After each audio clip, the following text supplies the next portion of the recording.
La civilisation Inca est mystérieuse et fascinante. C'est un très, très vaste empire, aussi mystérieux parce qu'il n'a pas laissé de système d'écriture derrière lui. Donc, c'est à travers la lecture et la compréhension des recherches archéologiques qu'on arrive à mieux comprendre. Près de 500 ans après sa chute, Pointe-à-Calière lève le voile sur cet empire en présentant plus de 300 artefacts rares et précieux.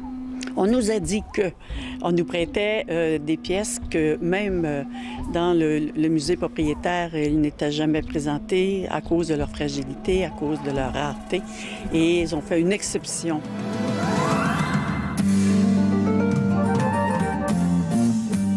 Plusieurs téléspectateurs pensaient connaître la culture Inca grâce aux mystérieuses cités d'or. Mais cette émission n'avait pas tout vrai. Alors, ils empruntent un peu à tout et à rien.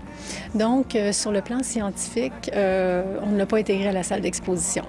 Toutefois, effectivement, il y a plusieurs d'entre nous qui font un lien direct entre les Incas et la Cité d'or. Donc, on l'évoque à l'extérieur des salles quand même pour en faire un petit clin d'œil.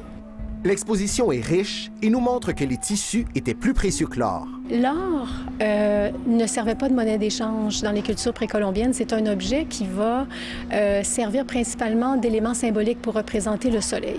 Alors que le textile, au-delà de sa valeur symbolique, est aussi une monnaie d'échange. Donc, c'est la monnaie de cette époque. C'est aussi utilisé dans les rituels religieux. Autre belle trouvaille, la section sur la mort. On y apprend que les Incas parlaient à leurs momies. Les plus anciennes momies ne sont pas égyptiennes, mais sont du nord du Chili.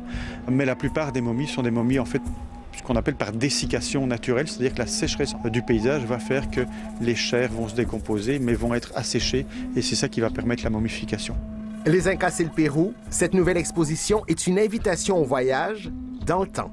Ici Nabi Alexandre Chartier, Radio-Canada, Montréal.